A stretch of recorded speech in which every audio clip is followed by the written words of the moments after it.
vont être je suis sauvage, sauvage, normal, normal, normal 5T, je suis hétérozygote, j'ai 5T, 5T, tout ça c'est à peu près normal. Et puis on commence par le bas, j'ai une mutation delta F508 homozygote, j'ai une maladie plein pot, je suis hétérozygote composite, j'ai delta F508 R117H, mais je suis homozygote pour la R117H, je suis un petit peu moins atteint. Et puis je suis delta F508 avec R117H et 5T, je suis encore moins atteint. Et vous voyez se dessiner non plus une mucoviscidose archétypique atteint, pas atteint, mais un phénotype assez variable en fonction des allèles mutants, mais aussi en fonction d'autres polymorphismes à ce locus. Alors, il y a aussi des allèles de modification qui ne sont pas au locus CFTR. Et ça a été bien étudié, notamment par la suite du travail d'Isabelle Sermet, ou de collègues de Trousseau, qui ont gardé un génotype égal, delta F508 homozygote, à polymorphisme 5T égal. Ils ont gratté, ils ont continué l'étude. Ils ont regardé quoi? Ils ont regardé ce qui, dans le reste du génome, pourrait influencer le phénotype. Et ils ont trouvé certains endroits du génome où le fait d'avoir le polymorphisme AA ou AB ou BB va modifier le cours de la maladie, en l'occurrence testé ici sur le déclin de la capacité respiratoire entre 8 et 12 ans. Et vous voyez ce déclin ici, il est plus marqué quand on est homozygote pour ce polymorphisme du gène GSTM3, peu importe ce qu'est ce gène, on s'en fiche, mais avoir un polymorphisme à ce gène de type A va faire que vous êtes plus promu à aggraver votre état respiratoire que si vous n'avez pas ce polymorphisme. Et GSTM3 n'est pas sur le chromosome 7, c'est ailleurs dans le génome. Ce n'est pas une grande surprise que je vous dis, c'est que le fond génétique de quelqu'un, c'est-à-dire l'ensemble de son métabolisme, de ce qui va concourir à la membrane cellulaire, au transport du canal chlore, à des protéines associées, peut jouer un rôle sur le phénotype. Mais aussi les défenses anti-infectieuses, par exemple. Et ainsi, on a montré que si le locus CFTR est évidemment le locus de la maladie nécessaire et suffisant pour avoir la mucoviscidose, la variabilité d'expression dépend de ce locus, mais aussi de plein d'autres. Et que, par exemple, la sévérité du phénotype pulmonaire, ça dépend aussi du groupe HLA, du gène que je viens de vous montrer. Le fait d'avoir une atteinte microbienne plus marquée dans les poumons, ça dépend de la voie de nitrique oxyde synthase, etc., etc. Et puis, bien entendu, des facteurs d'environnement. Il n'y a pas que la génétique dans la vie. Quoique. Évidemment, qu'est-ce que c'est par exemple un facteur d'environnement? C'est le fait que si vous avez un couple qui a eu un enfant dépisté à la naissance en 2014, pourquoi est-ce qu'on dépiste les enfants? On les dépiste parce qu'on sait que si on traite tôt la maladie, le pronostic est bien meilleur. Et ce n'est pas la thérapie génique. C'est juste quoi? C'est des choses archi basiques, mais qui ont fait bondir le pronostic dans le bon sens. La kinésithérapie respiratoire, les antibiotiques et des extraits intestinaux qui apportent des enzymes pancréatiques dans l'intestin où cet enfant n'en a pas à cause du pancréas. Des extraits gastroprotégés, c'est-à-dire qu'on peut absorber par l'estomac, qui ne sont pas dégradés dans l'estomac et qui vont passer dans l'intestin pour assurer la digestion de ces enfants. Ça a complètement changé. Toujours aussi banal que la kiné, la kiné respiratoire, le bon antibiotique et aussi l'épargne antibiotique, de ne pas donner des antibiotiques à tout crin, et les extraits pancréatiques ont radicalement changé le pronostic de ces enfants. Ça, c'est des facteurs d'environnement, évidemment. Alors que votre enfant diagnostiqué dans la même famille, avec le même génotype, dans les années 80, son pronostic n'est pas le même, bien sûr. C'est vrai aussi du gradient de population. Quand vous avez une mucoviscidose dans le nord de l'Europe, dans un climat humide et froid, c'est beaucoup plus grave que si vous êtes dans un pays sec et chaud pour des raisons qui ne sont pas génétiques, évidemment, mais pour des raisons qui sont de physiologie respiratoire, d'exposition infectieuse, etc., etc. Donc ce n'est pas un grand mystère que de dire la variabilité d'un phénotype d'une maladie autosomique récessive monogénique caricaturale peut se faire aussi en fonction de facteurs non génétiques. Et c'est ainsi qu'on va avoir tendance, dans certains cas, à commencer à disséquer le phénotype d'une maladie en disant pas c'est la mucoviscidose ou c'est pas la mucoviscidose, mais en disant qu'est-ce qu'il y a dans la mucoviscidose? Il y a l'atteinte des voies respiratoires, mais il y a aussi l'atteinte génitale des garçons, l'agénésie des canaux déférents. Et il y a aussi l'atteinte du pancréas, il y a aussi l'atteinte intestinale, les complications hépatiques. Et en fonction de ce qu'on appelle un endophénotype, c'est-à-dire un phénotype à l'intérieur d'un plus grand phénotype, qui est souvent biologique, un marqueur biologique, un biomarqueur, vous allez avoir une responsabilité différente des gènes et de l'environnement. Si l'environnement est en vert ici et les gènes modificateurs en bleu, l'atteinte respiratoire, elle est très complexe. Bien sûr que si vous n'avez pas les mutations de muco, vous n'êtes pas atteint, ça c'est clair. Mais une fois que vous avez les mutations de muco, la gravité de votre atteinte va dépendre beaucoup de l'environnement et beaucoup de gènes modificateurs. Alors que les garçons, environnement ou pas, modificateurs ou pas, ils ont toujours une atteinte du tractus génital. Et donc vous voyez qu'on peut commencer à disséquer une maladie en des sous-signes de cette maladie, en des symptômes, où la responsabilité de la génétique n'est pas toujours la même. Est-ce que c'est clair, ça? Bon. On termine sur le dépistage systématique. Alors, le dépistage systématique, ça tombe là dans le cours, comme ça pourrait être un cheveu sur la soupe. Non, parce que la mucoviscidose fait partie des maladies qu'en France et dans beaucoup de pays développés, on dépiste à la naissance.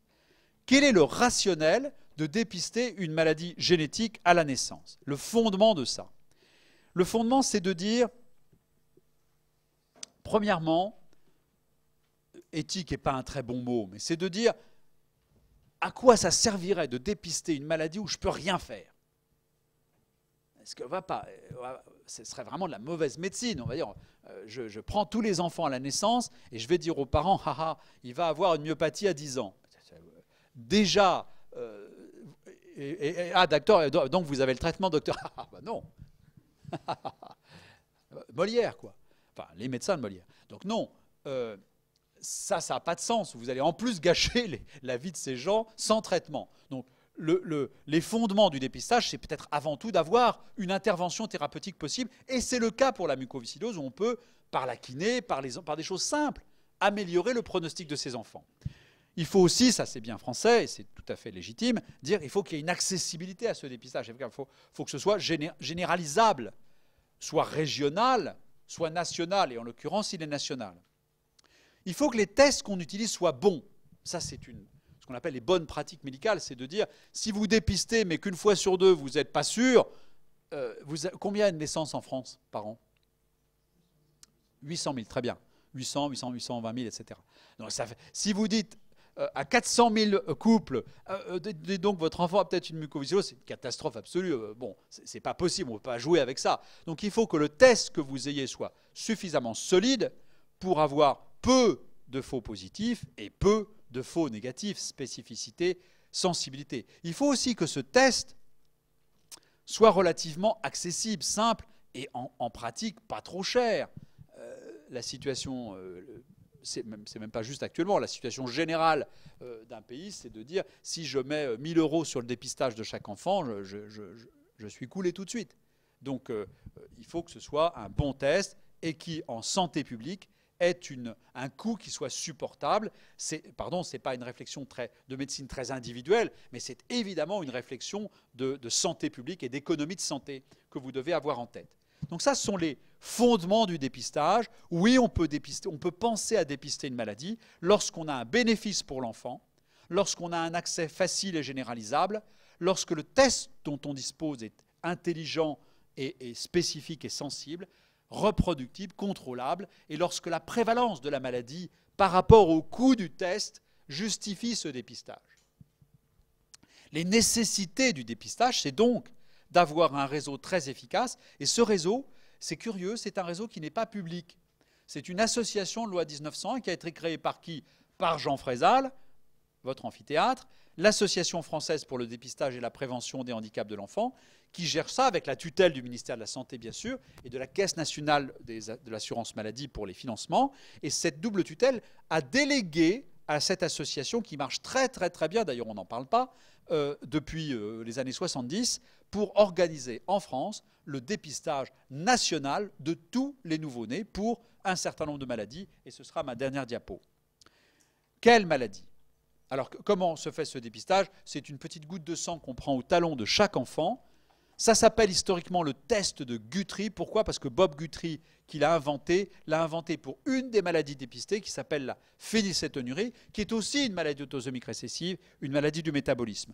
On prend quelques gouttes de l'enfant au talon, on les dépose sur un petit buvard, on met le nom, le prénom, le numéro de dépistage, et la maternité l'envoie au centre de dépistage régional du coin. Et puis là, le laboratoire va faire les dépistages de cet enfant. Qu'est-ce qu'on dépiste? Et puis ce sera ma dernière. On dépiste la phénylcétonurie, c'est ce qui historiquement a été dépisté en premier. Prévalence 1 pour 10 000. Le traitement, dès que vous dépistez l'enfant, vous arrêtez son alimentation classique pour passer à un régime qui va épargner la phénylalanine que cet enfant n'est pas capable de métaboliser, et vous sauvez chaque année en France, comme ça, 70 à 80 enfants d'une maladie extrêmement grave, avec un retard intellectuel massif, une épilepsie, une encéphalopathie, une microcéphalie, qui se manifeste dès 3-4 mois. Donc il faut intervenir tout de suite si vous voulez les sauver. Ça, c'est un modèle magnifique, et ce mec n'a jamais eu le prix Nobel, c'est incroyable, il est mort maintenant. Chaque année, dans le monde développé, ce type-là a sauvé des centaines d'enfants d'une maladie épouvantable. L'hypothyroïdie, pareil. Si vous laissez l'hypothyroïdie d'un enfant se développer dans les premières semaines ou mois de vie, c'est foutu pour l'os, pour le retard mental, pour le développement, pour le tonus, alors que si vous le dépistez à la naissance, pof, vous donnez les hormones thyroïdiennes, cet enfant est sauvé. L'hyperplasie des surrénales, la mucoviscidose, et c'est un dépistage intéressant parce qu'il est ciblé en population, c'est-à-dire que ce n'est pas tout le monde, la drépanocytose. Pourquoi ciblé en population? Vous le savez depuis hier, c'est que la drépanocytose ne touche que les Noirs africains ou les Noirs originaires d'Afrique, Antilles, Amérique du Nord, etc. Et là, je vous mets la prévalence en Afrique.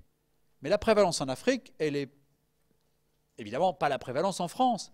Sauf si vous êtes évidemment dans des régions françaises d'immigration plus marquées, comme Marseille, comme le sud de la France, ou la région Île-de-France. Et en région Île-de-France, il faut le savoir, il y a à peu près, je crois, 200 000 naissances en Île-de-France, 200-220 000. C'est à peu près, c'est pas loin du quart ou du cinquième de la grande Île-de-France, hein, 12 millions d'habitants. Il y a à peu près, je crois que c'est... je ne sais plus exactement les chiffres, mais je crois que c'est 200-220 000 naissances en Île-de-France, et il y a pas loin de 50 000 dépistages de drépanocytose, c'est-à-dire 50 000 naissances où la sage-femme, l'obstétricien, on dit là ça vaut le coup de dépister l'enfant parce que sa mère est antillaise ou ses deux parents sont originaires du, je sais pas quoi, du Mali, etc.